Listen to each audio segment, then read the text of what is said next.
Assalamualaikum warahmatullahi wabarakatuh.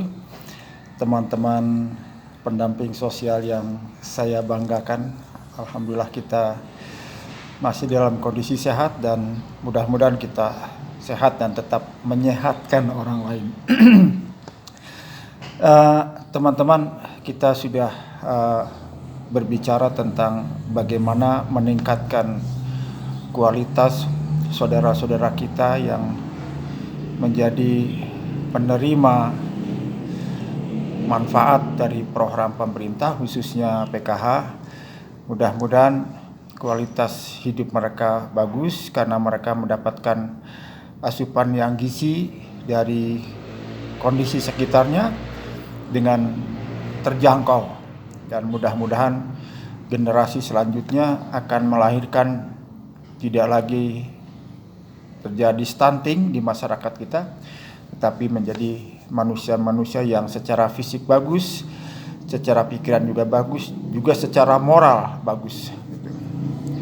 Nah, sekarang teman-teman, tentu saja teman-teman itu tidak bisa bekerja sendiri, ya.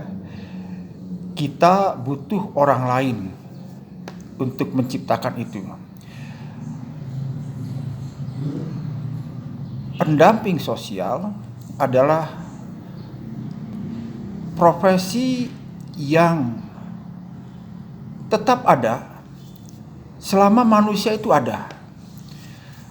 Pendamping sosial bukan hanya mendampingi orang-orang dari kalangan yang kurang beruntung, dalam hal ini adalah orang-orang miskin, tetapi ketika negara maju, negara kita sudah maju sekalipun, profesi pekerjaan sosial itu masih dibutuhkan. Contoh kondisi di Jepang sekarang, lockdown itu agak dikurangi keketatannya, karena dalam kondisi lockdown itu sebagian besar masyarakat itu mengalami tekanan yang luar biasa secara kejiwaan dan banyak kasus bunuh diri. Nah,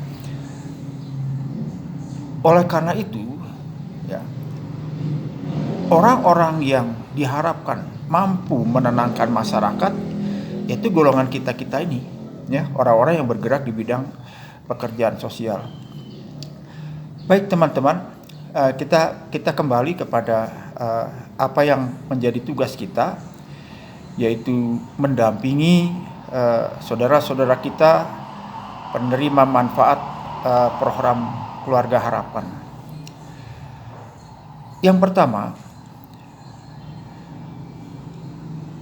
membuat jejaring, melakukan koordinasi khususnya dengan teman-teman kita yang bekerja di bidang kesehatan dan juga pendidikan, itu perlu dilakukan secara intensif.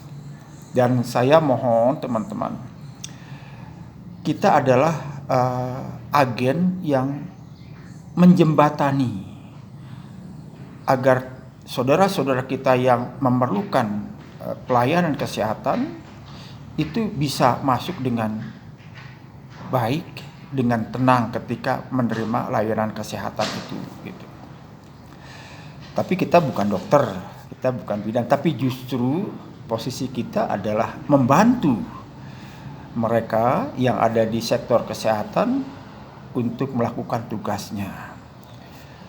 Demikian juga di bidang pendidikan, tugas kita adalah bagaimana mengantarkan anak-anak dari keluarga KPM ini untuk mampu mengakses pendidikan dengan tenang, ya, dengan rasa bahagia, tidak tertekan, tidak takut, tetapi mereka mampu bersekolah dengan rasa bahagia. Karena apa? Karena Anda berperan untuk meyakinkan mereka bahwa mereka adalah orang-orang yang patut mendapatkan hak pendidikan dari negara ini. Oleh karena itu, koordinasi dengan kepala sekolah itu amat penting dilakukan. Karena kebijakan kepala sekolah itu siapa tahu ada kepala sekolah yang membuat kebijakan agar putra-putra anak-anak KPM kita itu mendapatkan support dari teman-temannya. Saya pernah menemukan orang-orang yang bergerak di bidang pendidikan yang menanamkan sistem teman asuh. Artinya murid-murid yang dari kalangan berkemampuan itu mengambil menjadikan salah satu anak dari kurang mampu sebagai saudaranya. Dengan demikian anak itu punya saudara yang mereka bantu, mereka support. Jadi namanya teman asuh. Ya. Tentu saja yang melakukan adalah orang tuanya. Ini menanamkan rasa kebersamaan. Ini menguatkan tali persaudaraan. Inilah yang disebut dengan kesetiakawanan sosial yang sesungguhnya. Itu teman-teman. Jadi teman-teman itu punya kewenangan, punya kesempatan bersilaturahmi, membuat jejaring dengan teman-teman kita yang bergerak di pendidikan, dari mulai guru sampai kepala sekolah. Demikian juga kita punya kewenangan dan kesetaraan dengan teman-teman kita di kesehatan, apakah dia perawat, apakah dia bidan, apakah dia dokter. Itu adalah rekan-rekan kita, jangan ragu. Karena kita adalah orang-orang yang diberikan kewenangan untuk sama-sama mengentaskan bangsa ini untuk lebih maju. Teman-teman yang saya hormati, bagaimana dengan kepolisian? Apakah perlu melakukan jejaring? Sangat perlu. Penegak hukum terdepan adalah saudara-saudara kita yang bekerja di polsek itu merupakan rekan kita. Karena apa? Ya, kita sudah ada MOU dengan pihak kepolisian untuk mengawal bantuan supaya tidak terjadi penyelewengan di jalan dan sebagainya. Itu pihak kepolisian membantu kita.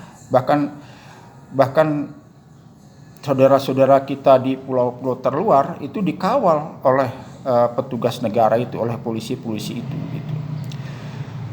Jadi dengan kepolisian pun kita punya kewajiban loh untuk menjalin kerjasama, untuk menjalin koordinasi. Jangan ragu. Dan siapa tahu ada anak-anak KPM kita yang tersangkut dengan masalah hukum. Nah, siapa tahu Anda dibutuhkan untuk mendampingi mereka, untuk mendampingi anak-anak. Nanti saya akan berbicara bagaimana pendampingan terhadap anak-anak yang berhadapan dengan hukum khusus, ada bahasannya khusus ya. Apalagi kalau teman-teman membutuhkan itu, tapi saya kira teman-teman pasti membutuhkan. Ya, sekiranya pasti mungkin saja ada 1 atau 2 kasus yang terjadi di tempat Anda bekerja seperti itu. Juga yang patut kita ingat adalah kita membuat jejaring dengan tokoh agama. Jadi kerjasama kita dengan mereka itu diharapkan akan membangun suatu bentuk kepedulian yang sebenarnya, akan membentuk suatu masyarakat yang madani. Artinya masyarakat yang berketuhanan adalah masyarakat yang peduli dengan nilai-nilai kemanusiaannya. Masyarakat madani adalah masyarakat yang hubungan vertikalnya dengan Tuhan bagus, juga hubungan horizontalnya sama manusia juga bagus. Dan ujung tombak ke arah itu adalah para tokoh agama, para ustadz, para kiai. Jadi kalau Anda masuk di situ, mungkin Anda bisa memberikan semacam masukan-masukan bahwa agama juga mengajarkan pentingnya memelihara tubuh orang, pentingnya menjaga makanan yang bagus, bagaimana makan secara ketentuan Tuhan, bagaimana bergaul sesama menurut ketentuan Tuhan, itu ada di kitab sucinya, ada. Jadi teman-teman, ya, selamat membuat jejaring, selamat bekerja sama, selamat berkoordinasi dengan pihak-pihak yang ada di sekitar kita, dan pasti membahagiakan. Terima kasih. Assalamualaikum warahmatullahi wabarakatuh.